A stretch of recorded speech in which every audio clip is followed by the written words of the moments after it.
हरिः ओं श्रीगुरुभ्यो नमः।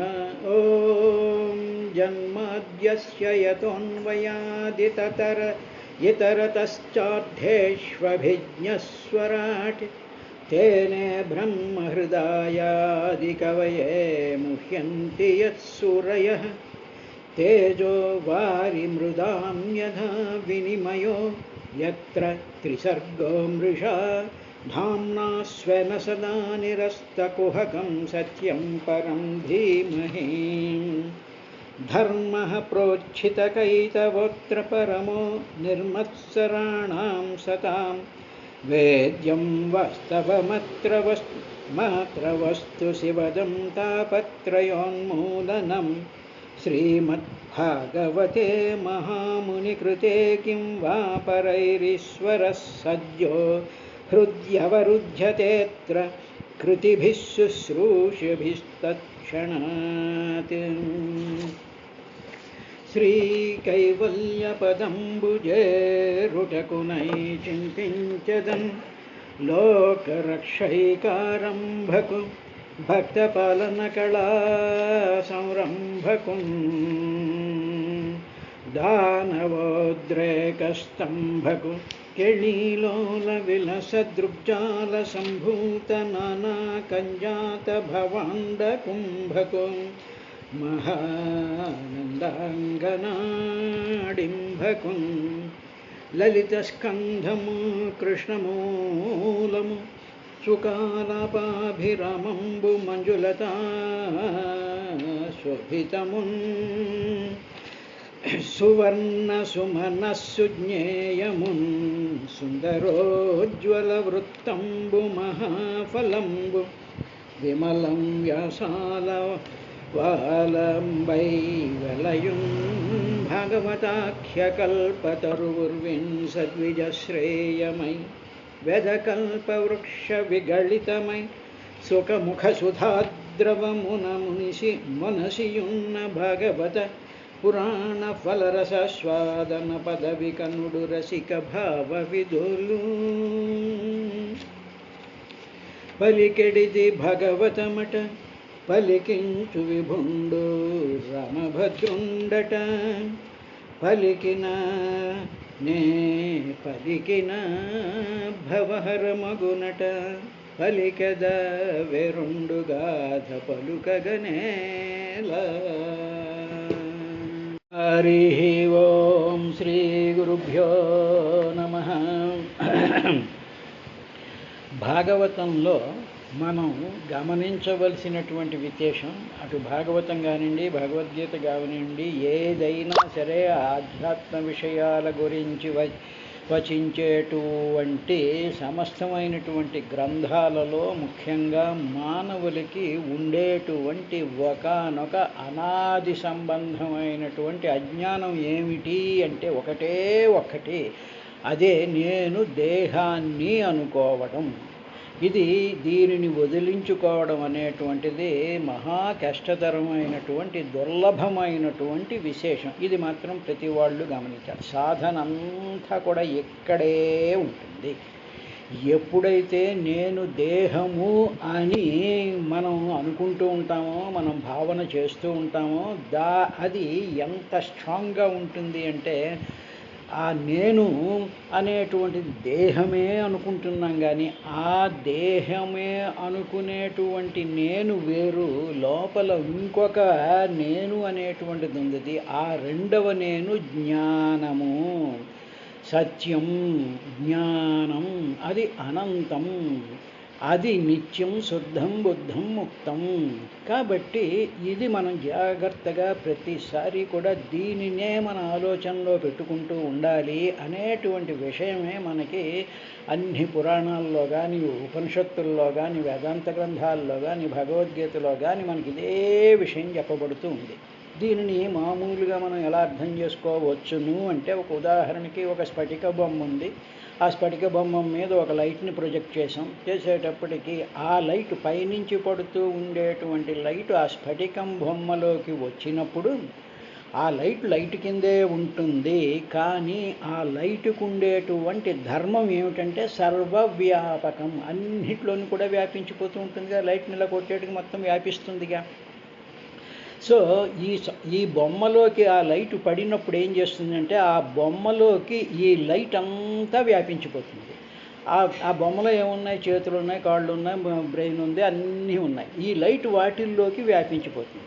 అప్పుడు ఆ లైట్ ఏం చేస్తుంది అంటే ఆ వ్యాపించినటువంటి ఆ కాంతి ఒక పార్ట్ ఆఫ్ ది కాంతి అది కంటిన్యూస్గా అలాగే ఉంటుంది. దానికి ఆ స్పృహ ఉంటుంది. నేను పైనుంచి పడుతున్నటువంటి లైటుని అనేటువంటి స్పృహ ఒకటి ఉంటుంది.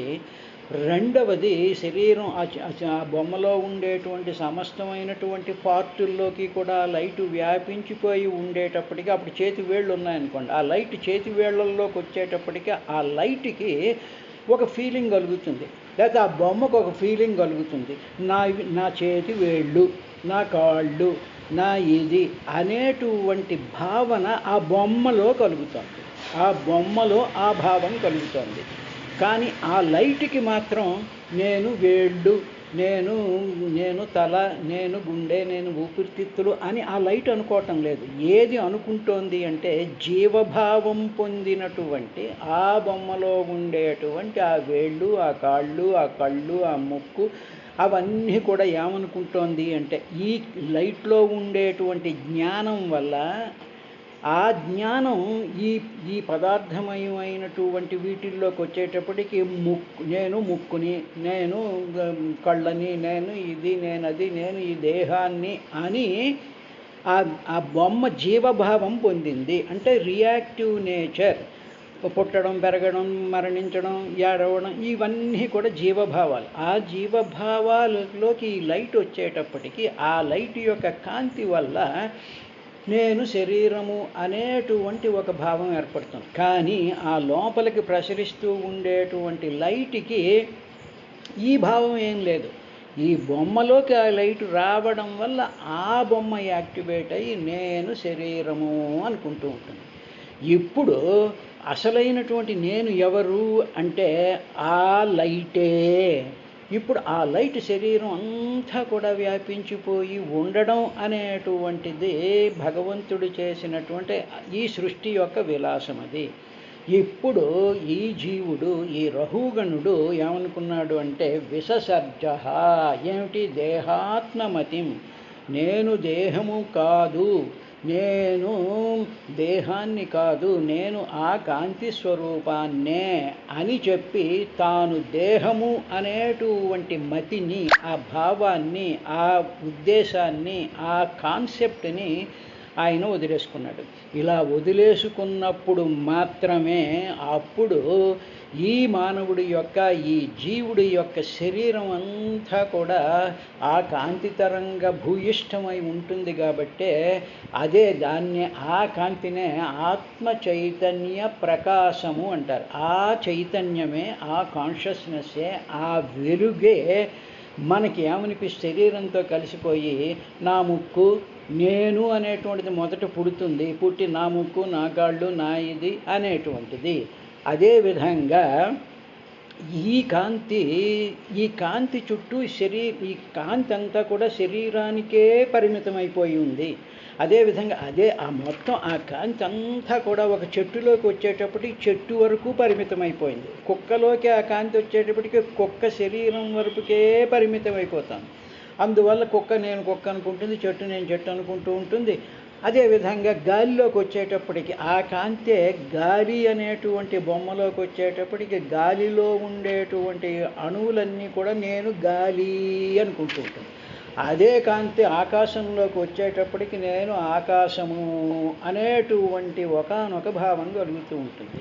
కానీ ఆ కాంతి ఆకాశం కాదు, ఆ కాంతి చెట్టు కాదు, ఆ కాంతి కుక్క కాదు, ఆ కాంతి మాత్రమే. అదే అసలైనటువంటి నేను అనేటువంటిది జ్ఞానము. ఇప్పుడు మన శరీరంలోకి ఆ కాంతి ఉంది, అది స్వయం ప్రకాశం, అది చేతనాత్మకమైనటువంటి ఆత్మ చైతన్య ప్రకాశము. అది నా శరీరంలోకి రావడం వల్ల నా శరీరంలో ఉండేటువంటి పార్టుల్లోకి ఆ కాంతి వ్యాపించిపోవడం వల్ల నేను అనేటువంటి జ్ఞానం శరీరంతో తాదాత్మ్యం చెందిపోయి నేను శరీరము, నేను మనసు అనేటువంటి భావాలు వచ్చి ఇవి నా బాధలు, నా సుఖాలు, నా సంతోషాలు అనేటువంటి స్థితిలోకి వెళ్ళిపోతాడు మానవుడు అనేటువంటి వాడు. దాని నుంచి ఈ రఘుగణుడు దేహాత్మమతిం విససర్జ అన్నారు. ఈ కాన్సెప్ట్ మనం గట్టిగా నిరంతరం ఆలోచించుకుంటూ ఉండాలి అని భాగవతం మనం సజెస్ట్ చేసింది. సరే, ఇది అయిన తర్వాత రాజోవాచ, ఇదంతా కూడా సుఖబ్రహ్మ చెప్పాడు కదా. అప్పుడు పరీక్షన్ మహారాజు సుఖబ్రహ్మ వారితో ఈ విధంగా అన్నాడు. యోహవా ఇహ బహువిధ మహాభాగవతత్వయాభిహిత పరోక్షేణ వచసా జీవలోక భవాద్వాస హ్యార్య మనీషియా కల్పిత విషయో నాంజసా వ్యుత్పన్నలోక సమధిగమ అథ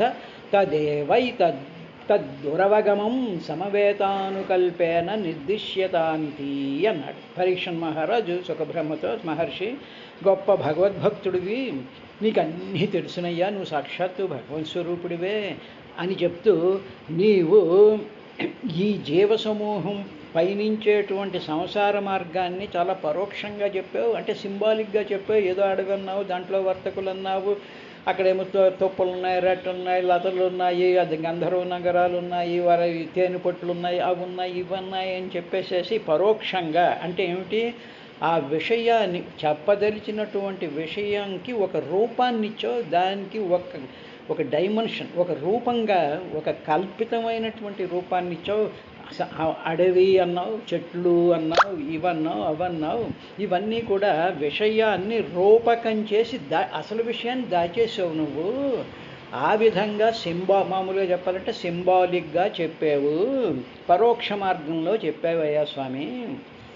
కాబట్టి త్వయా ఇహ ఈ ప్రసంగంలో ఇంతవరకు నువ్వు చెప్పినటువంటి దాంట్లో పరోక్షేణ అంటే దాచిపెట్టావు నువ్వు, వచనం చేత ఆ మాటలతో చెప్పేవిది చెప్పినటువంటి ఈ రూపకంలో ఈ దాచిపెట్టి సింబాలిక్గా చెప్పినటువంటి ఈ అడవి, గొడవ ఇదంతా కూడా వివేకవంతులు బుద్ధి చేత కల్పించారు.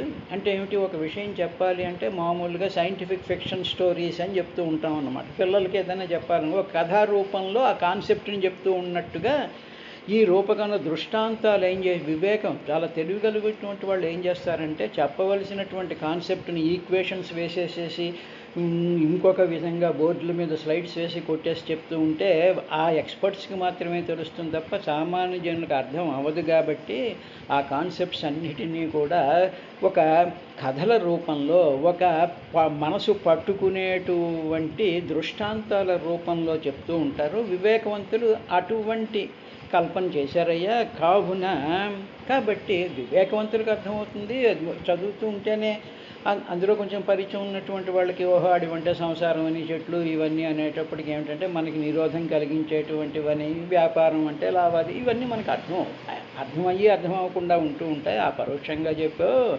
కానీ పరిపక్వమైనటువంటి బుద్ధి లేనటువంటి వాళ్ళు ఉంటారు.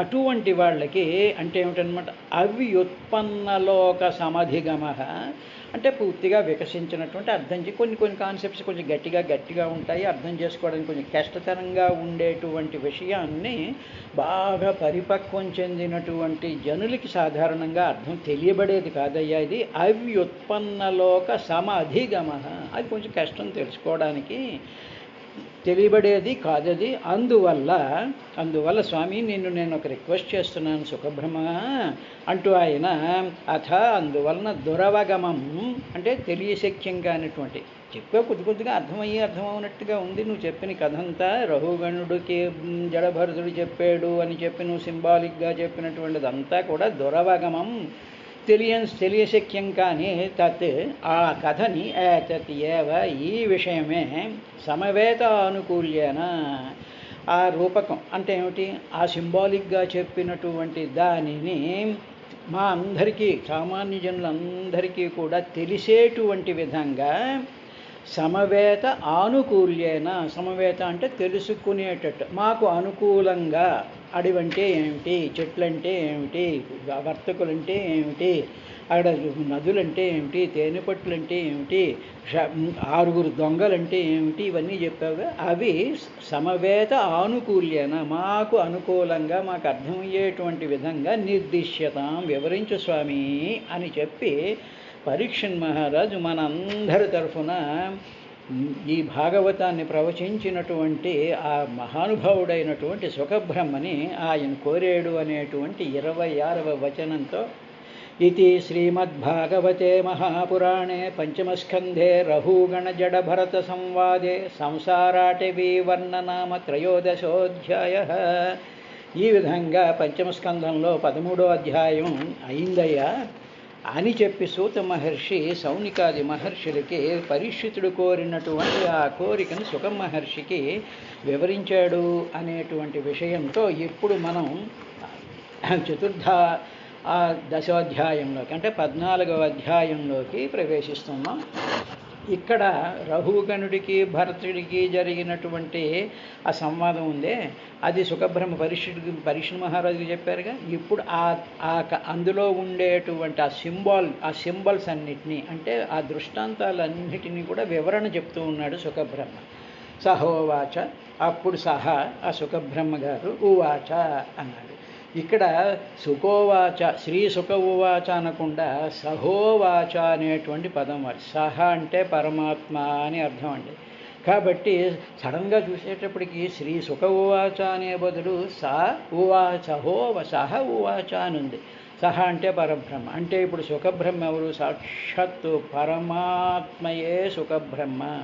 పరమాత్మ తత్వం అంతా కూడా ఆ జ్ఞానస్వరూపంతో నిండిపోయినటువంటి జ్ఞానస్వరూపమే మాట్లాడుతోంది. అది ఒక శరీరం కాదు. సహా పరమాత్మ సర్వవ్యాపకమైనటువంటి అహం బ్రహ్మాస్మి, ప్రజ్ఞానం బ్రహ్మ, అయమాత్మా బ్రహ్మ,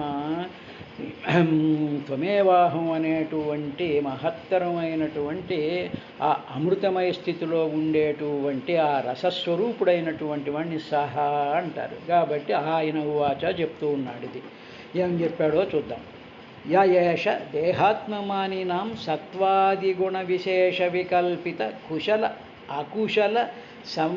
అకుశల సమవహార వినిర్మిత వివిధ దేహావలిభిః యోగ సంయోగాద్ అనాది సంసారానుభవస్య ద్వారభూతేన షడింద్రియవర్గేణ తస్మిన్ దుర్గాధ్వవద సుగమేధ్వన్యాపతిత ఈశ్వరస్య భగవతో విష్ణోర్వశవర్తిన్యా మాయయా జీవలోకోయం యథా వణిక్సార్ధార్థ పరస్వదేహ నిష్పాదిత కర్మానుభవ శ్మశానవద శివతమాయాం సంసారాటవ్యాం గతో నాద్యాపి విఫల బహు ప్రతియోగే హస్తతాపోపశమనీం హరిగురుచరణారవింద మధుకరానుపదవీం అవరుంధే యస్యాము హ వా ఏతే షడింద్రియానామానః కర్మణాద్యస్య వ ఏవతే అని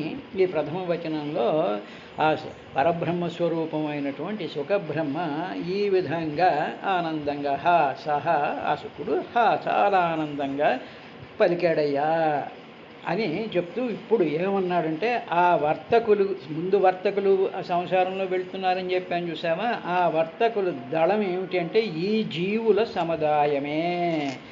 అంటే ఆ వర్తకులంతా గుంపుల కింద వెళ్తున్నారు అని చెప్పాను చూసావా ఓ పరీక్షితు, ఆ వర్తకులు ఎవరో కాదయ్యా, జీవుల సమూహమే. జీవుడు అంటే ఇక్కడ మానవులు అనలేదు, జీవులు అంటే శరీరాలలో ఉండేటువంటి అజ్ఞానం చేత శరీరమే నేను అనుకున్నటువంటి ఆ జ్ఞానం స్వరూపుడే శరీరం నేనే అనుకునేటువంటి వాడిని జీవుడు అంటారు. కాబట్టి ఆ జీవ సమూహాలు అంటే శరీరమే నేను అనుకునేటువంటి మానవులందరూ అలాగే అనుకుంటారు, సకల జీవుడు కూడా అలా అనుకుంటూ ఉంటాయి. కాబట్టి ఆ వర్తకుల దళం ఉందే, ఆ గుంపు ఉందే, అదంతా కూడా జీవుల సముదాయమే. జీవులు దేహమే ఆత్మ అనేటువంటి భావంతో కర్మలు చేస్తూ ఉంటారయ్యా.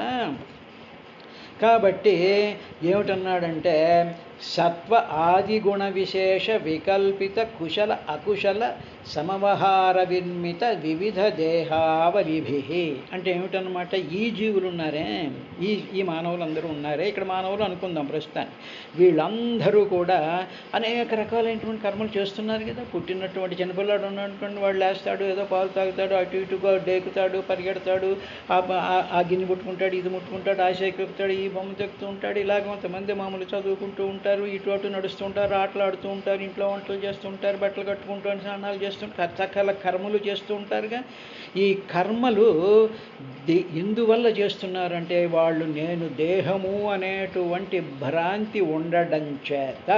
తరువాత వీళ్ళు కుశల అకుశల అంటే కుశలం మంచి పనులు చాలా టెక్నికల్గా చాలా పెర్ఫెక్ట్గా చేసేటువంటి వాళ్ళు, అకుశల పెర్ఫెక్షన్ లేకుండా, లేకపోతే తెలిసి తెలియకుండా, అంటే ఏమిటి, చెయ్యవలసినవి చెయ్యకూడనటువంటి పుణ్యపాపాల మిశ్రమాలు అనేటువంటి 3 విధాలుగా ఉండేటువంటి పనులు చేస్తూ ఉంటారయ్యా ఈ జీవులందరూ కూడా.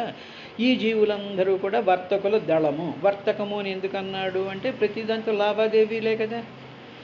ఓ పండు తిన్నాం అనుకోండి, ఆ పండు తింటే పండు నిన్ను తినడం వల్ల నాకేమొస్తుంది అంటే నీకు నేను విటమిన్లు ఇస్తున్నాను, ఓహో నువ్వు విటమిన్లు ఇస్తున్నావు కాబట్టి నేను నిన్ను తింటాను, ఇదా విధంగా అన్నమాట. అంటే మనం వర్తకమే, అంటే జీవితంలో లావాదేవీలు పెట్టుకుంటూ మనకేమిటి వస్తుంది, మనం ఎంత ఇవ్వగలుగుతాం, ఇదే వ్యవహారాలు. కాబట్టి ఇటువంటి వర్తకుల సముదాయం, జీవుల సముదాయం అటు పుణ్య పనులు చేస్తుంటారు, పాప పనులు చేస్తుంటారు. పుణ్యము పాపము కలిగినటువంటి 3 విధాలుగా ఉంటాయా ఈ పనులన్నీ.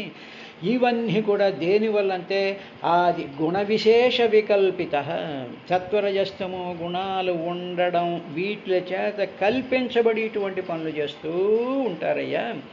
అప్పుడు పుణ్యప్రభావంతో చేసినటువంటి వాళ్ళు ఉన్నారనుకో, వాళ్ళకి మనుష్య దేవతా దేహాలు వస్తాయి. పాప ప్రభావం చేత తమోగుణ ప్రధానమైనటువంటి చెట్లు మొదలైనటువంటి దేహాలు వస్తాయి. మిశ్రమ ఫలాలతో ఉండేటువంటి రజోగుణ ప్రధానమైనటువంటి మానవుల యొక్క దేహాలు కలుగుతూ ఉంటాయి. ఇవి ఒక జన్మ తర్వాత ఒకటి వచ్చి పడిపోతూ ఉంటాయి. ఇలాగ పుట్టినటువంటి ఈ దేహంతో వీళ్ళందరికీ కూడా ఏమిటి జరుగుతుంది అంటే దేహంతో సంయోగం జరిగిపోతూ ఉంటుందయ్యా.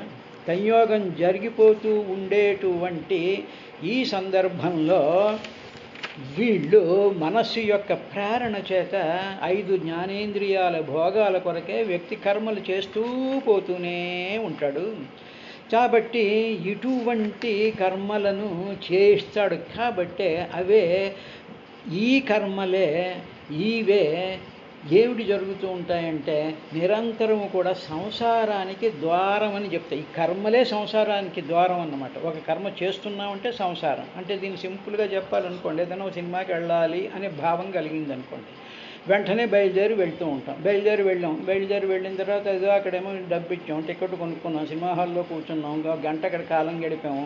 ఈ లోపల అంతా అయిపోయింది, తలనొప్పి వచ్చింది, మళ్ళీ వచ్చి ఏదో అమృతాంజనం రాసుకున్నాం, ఇంటికి వచ్చి బోర్డు సినిమాలో ఉంది అని పడుకున్నాం. అంటే ఏమిటి, సంకల్పం కలగగానే ఇన్ని రకాలైనటువంటి కర్మలు ఉన్నాయి చేస్తుంటారు చూసారా. ఈ సంకల్పమే, ఈ కర్మను చెయ్యాలి అనేటువంటి సంకల్పమే ద్వారం, అది తలుపు తీస్తుంది. తీగానే ఇంక దాంట్లోకి వెళ్ళిపోతూ ఉంటారు.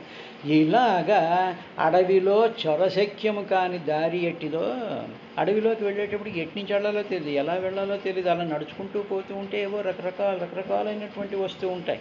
ఇలాగ జరుగుతూ ఉండేటువంటి ఈ సంసార యాత్ర ఈ అడవిలో చొరబడడం లాంటిది. కాబట్టి ఇప్పుడు సర్వేశ్వరుడైనటువంటి ఈ విష్ణు భగవానుడు ఉన్నాడే, ఆయన యొక్క కంట్రోల్లోనే మాయ ఉంటుందయ్యా. ఈ మాయ చేత క్రియేట్ చేయబడినటువంటి 6 ఇంద్రియాలు ఉన్నాయి. అంటే జ్ఞానేంద్రియాలు ప్లస్ మనస్సు. ఈ ఇంద్రియాలే జీవుడికి ఈ అడవిలోకి తోసేస్తూ ఉంటాయి. అంటే ఏమిటి, మన జ్ఞానేంద్రియాలే మన మనస్సుతో ప్రేరణ చేత ఈ అడవిలోకి తోసేస్తూ ఉంటాయి.